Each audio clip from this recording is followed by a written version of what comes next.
Salut à tous, donc aujourd'hui on se retrouve dans mon atelier en fait pour faire une petite réparation, enfin une petite pièce, un support en fait pour le cache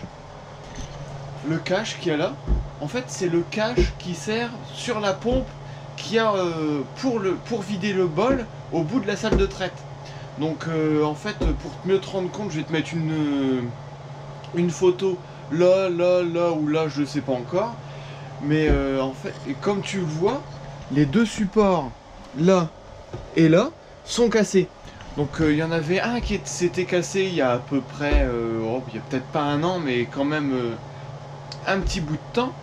Et il tenait plus par qu'un deuxième petit bout de plastique en tant que support. Mais le problème c'est qu'à force, les supports, enfin le plastique, vous savez, ça se dégrade. Et à force de bouger, parce qu'on passe le tuyau de lavage pour les quais de salle de traite en dessous de cette pompe, ça nous arrive de taper le tuyau sur ce cache en plastique. Et justement, à force de taper ce tuyau sur le cache en plastique, ça a cassé un support, et justement là, ça a cassé le deuxième support. Donc en fait, je vais faire un bout, une sorte de cornière, pour venir là ici, au-dessus, sur le support de la pompe, et qui vient se fixer en dessous là. Donc là je vais procéder au nettoyage pour avoir une base propre, et je vais faire un support qui viendra jusque là. Comme ça on fera deux trous, on mettra des rivets pop, et au dessus on mettra deux vis, enfin des vis ou deux vis avec écrou pour le tenir sur le support de la pompe. Parce que pour l'instant je vais te faire une photo aussi de ça. Il y a, pour l'instant, on a remis un bidon. En fait, on a coupé un bidon de traitement, pour de post-traite qu'on met sur les piles, là, le produit bleu, qu'on a coupé en forme de ce cache-là, pour le mettre, pour l'instant, qui tient avec des fils de fer, pour éviter de mouiller la pompe avec le produit de lavage, le lavage des quais le soir, et le matin aussi, le lavage des quais. Parce que c'est pas la pompe n'est pas fait pour être arrosée, c'est justement pour ça qu'il y a ce cache là par au-dessus. Donc là je vais procéder au nettoyage, et puis après on va monter cette petite cornière là avec deux bouts de fer plat que j'ai préparé là. Donc là je ne sais pas si je vais prendre ce bout de fer plat là avec celui-là en dessous, ou si je vais prendre que ce bout de fer plat là. Je ne sais pas si ça va aller assez loin. Non, ça va pas aller assez loin. Oh, quoique, ça va peut-être aller assez loin. Va falloir que je regarde ça. Oh si, ça va aller assez loin. Et puis de toute façon je te montre ça après. Je vais juste pas te montrer le meulage, parce que ma GoPro en a pris plein l'objectif la dernière fois. Parce que une fois que les étincelles partent sur l'objectif de la GoPro, ça fait plein de petits pics sur la vitre de au-dessus de l'objectif. Et après j'ai peur que du coup ça altère la qualité des vidéos. Donc j'ai pas envie de racheter une GoPro maintenant. Surtout que, comme tu l'as vu, comme je vais te le montrer dans la vidéo, pour ma pompe à injection de mon tracteur, j'en ai pour 1800 €. Donc ça pique un peu. Je vais pas dépenser dans une GoPro, et je vais pas dépenser dans du matériel vidéo maintenant.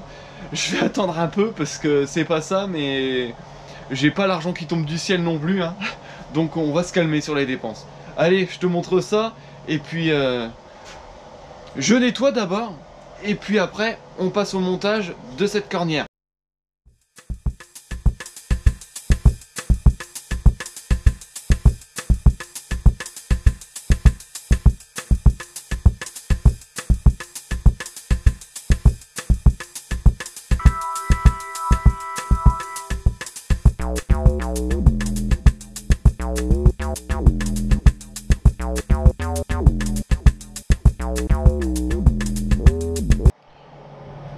Donc là je viens de nettoyer la zone de travail, donc tout là et tout là, parce que le reste de toute façon je ne l'aurai pas, et puis vaut mieux le laver au joint de pression quand j'aurai fini.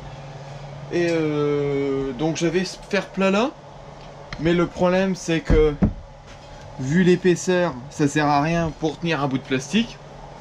Donc ça on le laisse là, et là j'en ai un peu plus petit. En épaisseur ça va. Donc je vais prendre ce bout là, et puis comme ça je vais venir leur mettre un bout comme ça, un bout comme ça, et puis comme ça, je vais les souder ensemble, et puis ça va me faire ma pièce impeccable pour tenir encore jusqu'à la fin de vie de la salle de traite. Impeccable. Donc là, c'est ce qu'on recherche de toute façon, que ça dure longtemps et qu'on n'ait pas besoin de recommencer. Donc là, je vais faire ça. Je vais découper je vais prendre des mesures, découper mes bouts que j'ai besoin, et puis après les mettre bien comme il faut en équerre. Par contre, le problème c'est que j'ai pas d'équerre magnétique, donc je vais devoir les tenir en équerre à la main pour souder, mais ça va, j'ai toujours mon MIG comme vous pouvez le voir dans les vidéos que je vais poster. J'ai toujours mon MIG et tout ça, ça va impeccable pour souder avec qu'une seule main, comme ça on tient, hop, on appuie sur le bouton et ça soude. C'est impeccable, ça va vite. Et on est parti.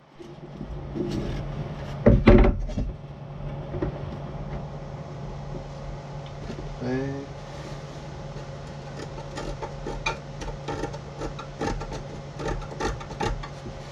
Alors.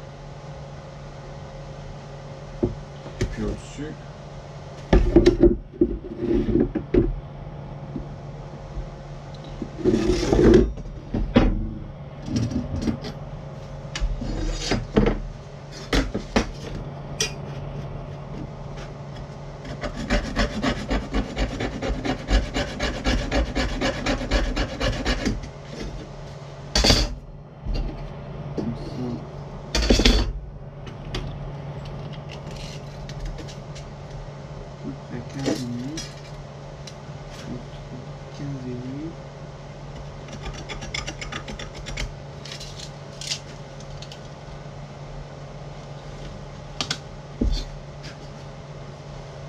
C'est plutôt la trousse.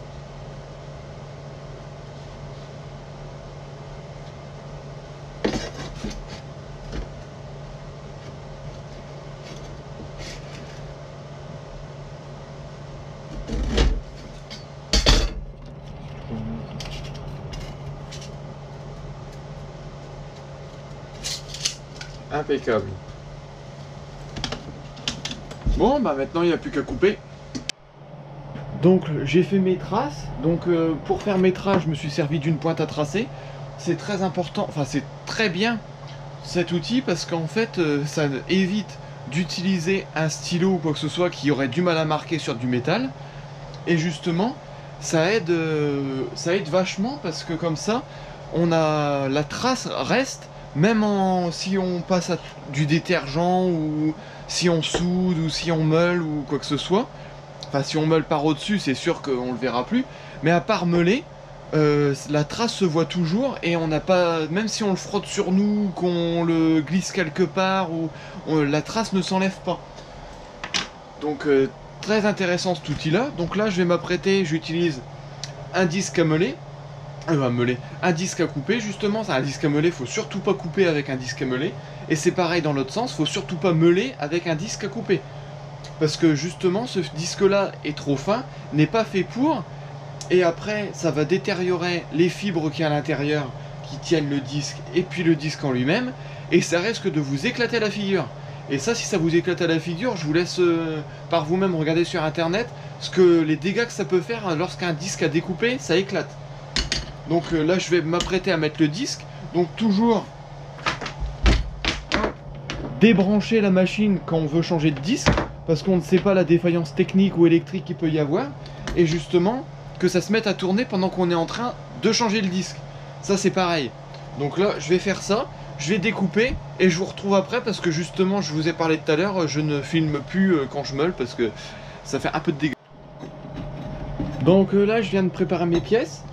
Donc là on peut le voir, donc j'ai ébarbé de ce côté là, enfin j'ai ébarbé le bout que j'ai coupé et j'ai meulé les tranches en biseau comme ça pour pouvoir souder nettement comme ça et sans avoir de problème pour que la soudure prenne, parce que quand il y a de la rouille ou de la peinture, la soudure ne prend pas. Donc j'ai ébarbé les tranches là en biseau comme ça, j'ai juste besoin de les poser comme ça, mettre la masse et normalement tout va bien, ça ne colle pas parce que justement quand il y a de la rouille ou de la peinture, ça a du mal à prendre et le fil colle dessus, ou l'électrode, ça dépend quel appareil on utilise. Je vais meuler un peu au-dessus pour pouvoir mettre la masse tranquillement du poste à souder, essayer de le positionner dans l'étau, voir comment je peux faire, et puis je te reprends après pour la soudure et voir le résultat. J'ai décidé de le mettre comme ça dans l'étau parce que j'arrive pas à le faire tenir, et vu que j'ai pas d'équerre, je vais essayer de le positionner comme ça par au-dessus en le tenant à la main et en essayant de souder par au-dessus comme ça. Donc je sais pas si ça va fonctionner, mais on verra bien. De toute façon, on est en test, on a droit à l'erreur, et puis j'ai envie de dire, de toute façon faut tester, hein. On n'a rien sans tester, hein. Donc je vais essayer de faire ça, je vais vous montrer, et puis je vais voir si ça fonctionne ou si c'est complètement un fiasco et puis que c'est du brin. Bon, je vais voir ça.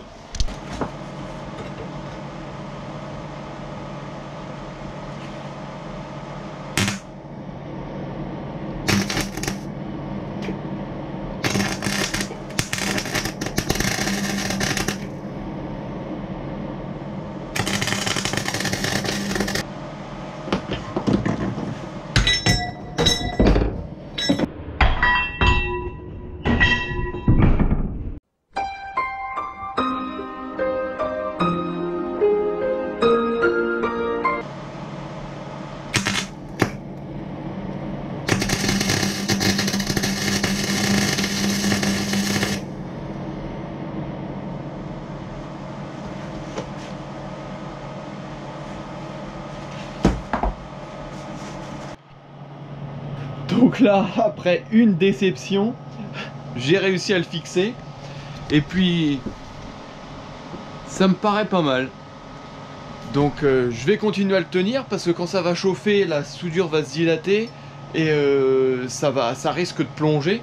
Donc je vais encore le tenir et puis je vais faire une soudure tout du long, pardon. Et après je vais le retourner pour faire l'intérieur. Allez, on se regarde tout ça.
Donc voilà, les soudures ne sont pas hyper jolies.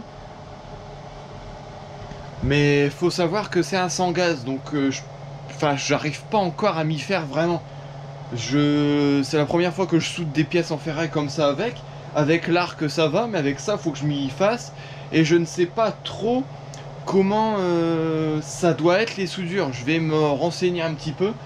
Mais du moment que ça tient, que ce soit joli ou non, on s'en fout. De toute façon c'est pour les meuler après, pour que ça passe bien. Donc L'important c'est pas l'esthétique, c'est la qualité. Donc on va regarder ça et puis je vais meuler et puis après je passe un petit coup de bombe de peinture noire, la seule que j'ai, et puis comme ça ce sera prêt à aller monter dans la salle de traite.